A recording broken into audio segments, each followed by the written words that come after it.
खुलुमबाय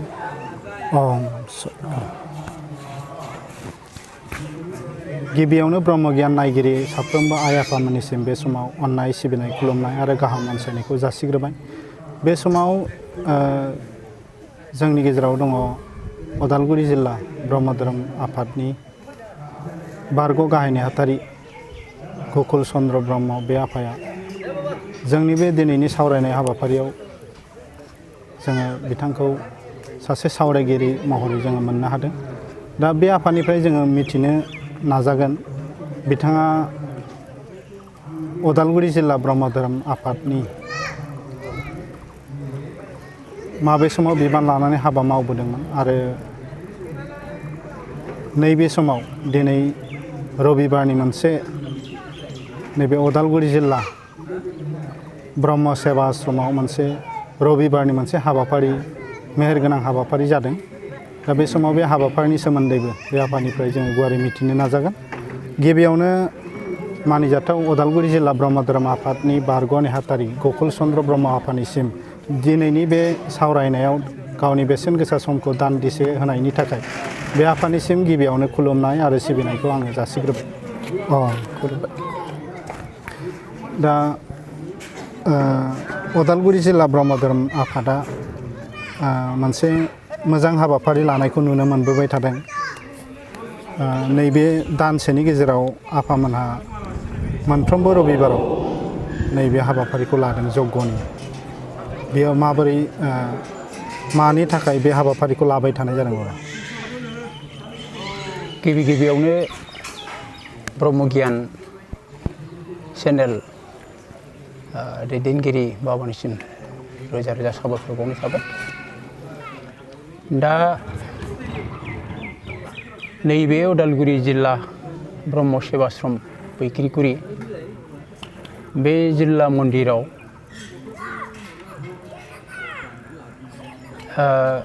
जोङो मोनफ्रोमबो रबिबारै जिथु यज्ञनि हाबाफारि लादों। बेवहाय बुंनो गोनाङा बेनो जे जोङो आङो बे उदालगुरि जिल्ला ब्रह्म धोरोम आफादनि 2017 मायथाइ 2017 मायथाइ बे मायथाइनिफ्राय आङो जेब्ला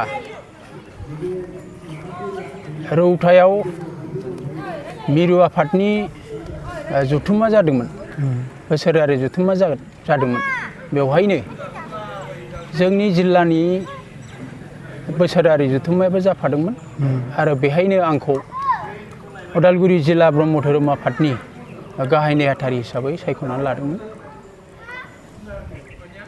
अदेबानि जेब्ला दयाल बसुमतारी बाबाया गाहाय नेहाथारिमोन, आङो बे समाव लेङाइ नेहाथारिमोन। जोंहा मोनसे गिदिर डिसिसन बा थांखि आजावनाय जायो। बाहिनिगाव दख'रानि सिङाव थानाय बाहिनिगाव MB फरायसालियाव जोंनि जिल्लानिनो जथुम्मा जादोंमोन। बेवहाय नैबे जोंनि जिल्लानि गोबाव सम आद्रा जानानै थानाय मन्दिर, बे मन्दिरखौ लुफुंनायनि मोनसे जारिमिनारि मोनसे थांखि आजावनाय जादोंमोन। थिग बेबादिनो दयाल आफाया जिहेतु बिबान एंगारनाय लोगो लोगो बे आफाया मावस्लाबलांनो हायाखै। बेहाय बे मन्दिरखौ आबुङै लुफुंनायनि थांखि लानायखौ आंनि बिबानाव फैनाय लोगो लोगो जोङो बेखौ मोनसे जिल्ला आफादनि गिबिथारै मावजेननो थाखाय बे बोसोरारि थांखि लानायखौ मावफुंनो जोङो मोनसे गेवलां जथुम्मा लानानै जिल्ला नैबे बैख्रिगुरियावनो अफिसाव आरो बेखौ मावफुंनाय जाथों होननानै थांखि आजावनाय जादोंमोन। आरो बे रोखोमैनो जोंहा थाखा फैसा गैयामोनब्लाबो जोङो 2018 मायथाइनि मार्च दाननि जोङो 12 अक्ट'आव बे मन्दिरखौ आबुङै लुफुंनो थाखाय जोङो जोंनि मिरु ब्रह्म धोरोम आफादनिनो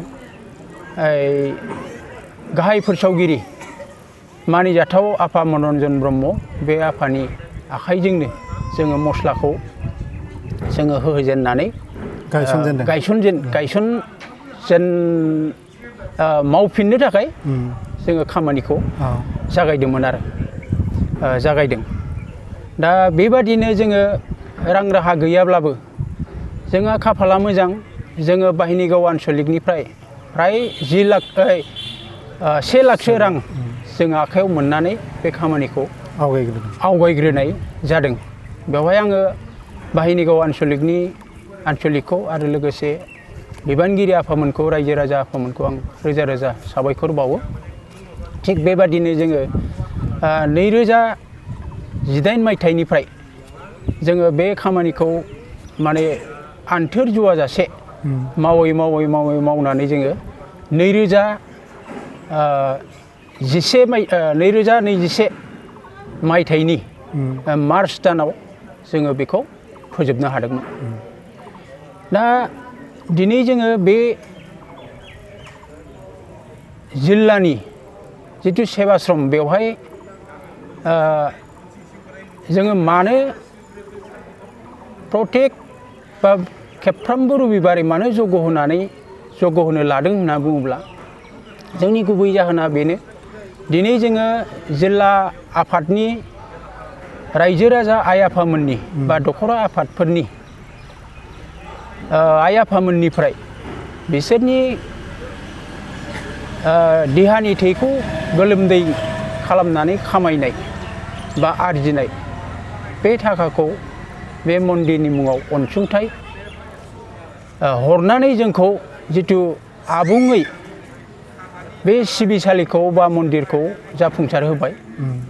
समायना रमायना बुंनो थाङोबा जों दुलाराय आसाम हादरावनो जोङो दुगानानै लाया, माने साबसिन होननानै बुङोब्लाबो बुंद्रायनाय जाया आरो जोङो बाख्नायनायबो मोनदों। दा बेबादि एसेबां समायना रमायना मन्दिर जोङो गायसननानै बेयाव जों जुदि जोंनि सिबिनाय हाबाफारिखौ जोङो खालामबाय थानो हायाब्ला, कन्टिनिउ खालामनो हायाबा बा जोङो होलांबाय थानो हायाबा जोंहा बेवहाय मन्दिर गायसननायनि जेबो मुलाम्फा मोनसे जोंहा जानाय नङा। जोङो बेखौ लानानै बे खेबफ्रामबो रबिबारै जयग' होनाय हाबाफारि जों बेखौ लानाय जोङो जादों। मानोना जोंनि आइ आफामोना गावसोरनि खामायनाय रांखौ दान हरदों जिहेथु, आरो हरनायनि गेजेरजों जोंनि बे जिल्लानि मन्दिरा समायनायै रमायनायै जाफुंसारबाय।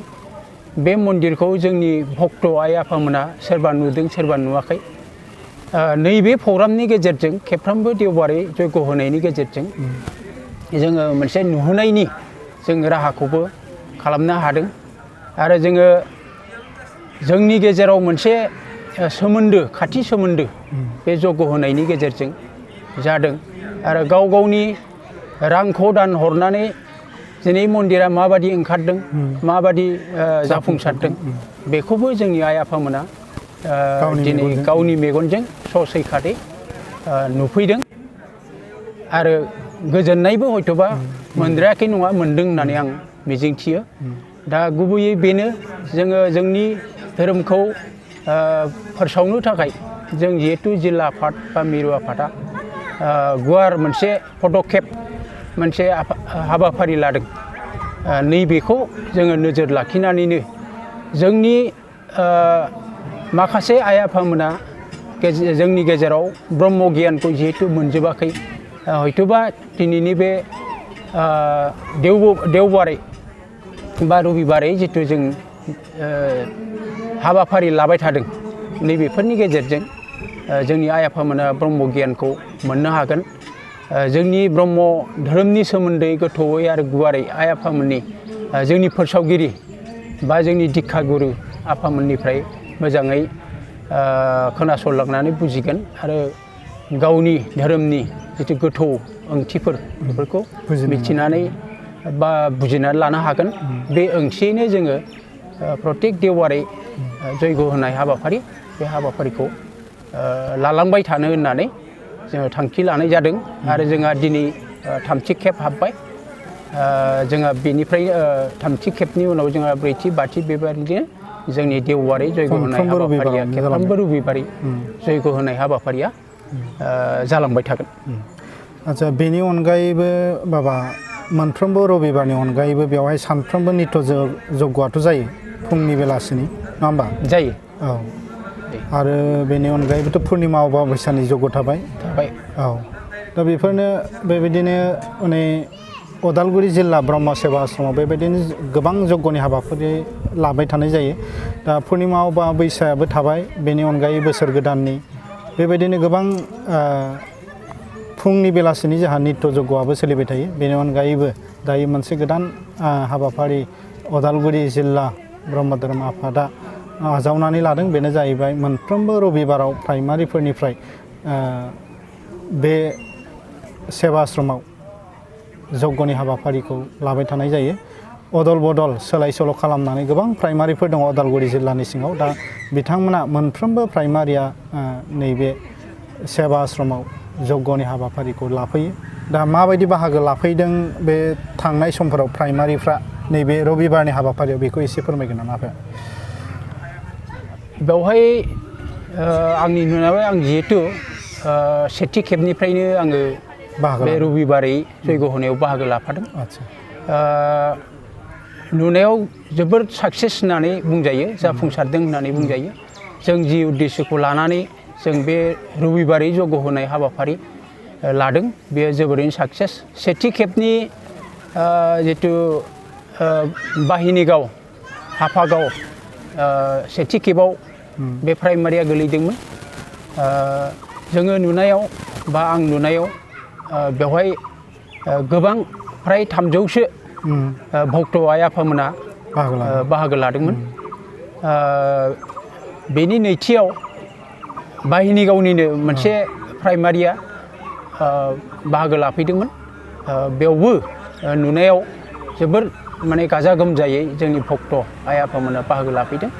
बेयावबो साक्सेस होननानै बुंजायो। आरो नै दिनैनि जितु जोंमा प्राइमारि बे जोंमा प्राइमारिनिफ्रायबो प्राइमारिनि आफादगिरि नेहाथारि आरो दैदेनगिरि आफामोन आरो लोगोसे आइजो आफादनि आफादगिरि नेहाथारि आरो सिबियारि आइमोन आरो लोगोसे लाइमोन आफादनि बे आफामोनाबो नुजाथिफैदों।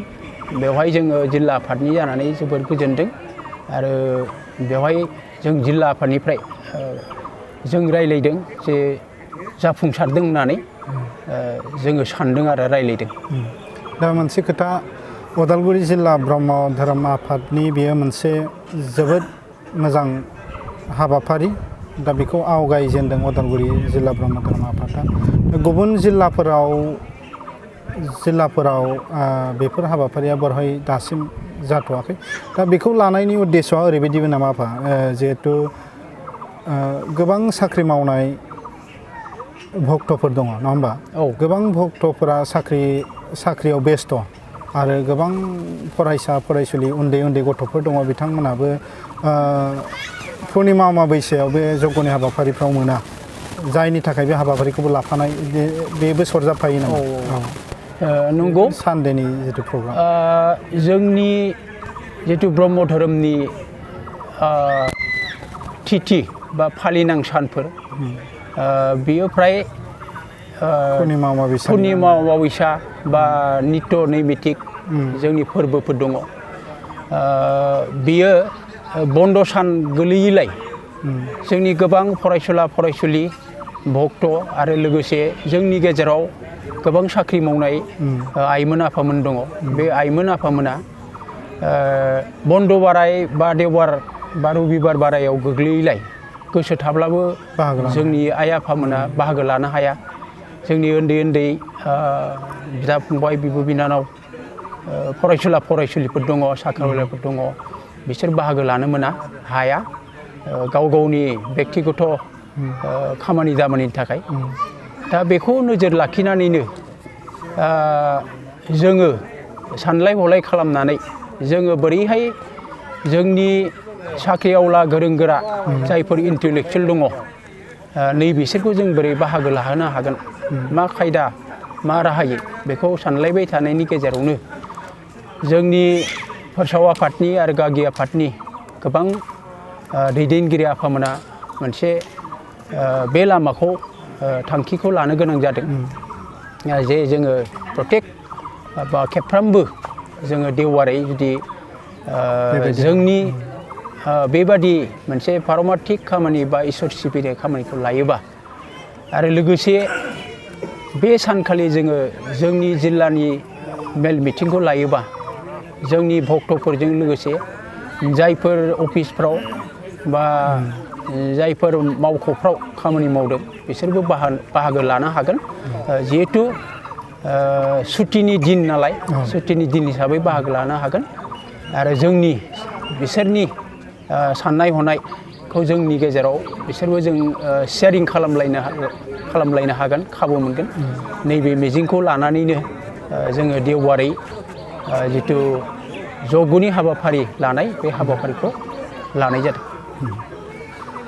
जोबोर बाख्नायथाव आरो अनसायथाव होननानै बुंनांगोन उदालगुरि जिल्ला ब्रह्म धोरोम आफादा बे गेदेरथार रबिबारनि जिथु जग्यनि हाबाफारि बेखौ मोनफ्रोमबो प्राइमारिनो हगारनानै होदों आरो बाहागो लानो थाखाय मोनफ्रोमबो प्राइमारिखौ खावलायदों बे लेखायैनो उदालगुरि जिल्ला ब्रह्म धोरोम आफादनि सिङाव बेन्दोङाव थानाय गासैबो प्राइमारि आफादफोरा गावबा गावनि थिखानाय अक्ट'आव बा मोनफ्रोमबो रबिबाराव बे हाबाफारिखौ सिरि रोबाङै दैदेनलांबाय थादों बेनि थाखाय मोनसे उदालगुरि जिल्ला ब्रह्म धोरोम आफादा धोरोम फोसावनाय बा शिबनारायण परमहंसनि जिथु सैथो बोसोन बे सैथो ब्रह्म धोरोमखौ फोसावनाय फेहेरनायाव उदालगुरि जिल्ला ब्रह्म धोरोम आफादा जोबोद गोख्रोङैनो हाबा मावनायखौ नुनो मोनदों दा बेनि गेजेरजों बे सैथो धोरोमा अराय गोसारगोन बेबायदि हाबाफारि लानायनि थाखाय उदालगुरि जिल्ला ब्रह्म धोरोम आफादनिसिम दैदेनगिरि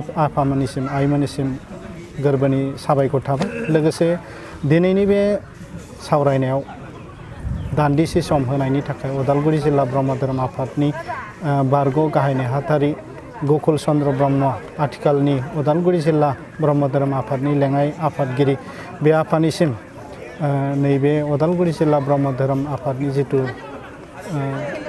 सिगांनिफ्राय लानानै दासिम जिथु आफादनि मावनाय थांखिफोरखौ जि फोरमायथिनानै होबाय गेबेङै बे आफादनिसिम गोसो गोरबोनिफ्राय अननाय सिबिनाय खुलुमनायखौ जासिनानै दिनै बे सुंद' सावरायनाय हाबाफारिखौ बेखिनियावनो दोनथ'बाय बे आफादनिसिम फिन अननाय सिबिनाय खुलुमनाय बावहरनानै दिनै बे हाबाफारिखौ एसेयावनो दोनथ'नाय जाबाय खुलुमबाय परम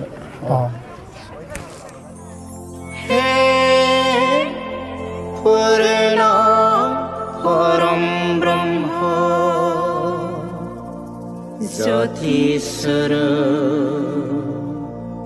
ज्योतिस्वरूप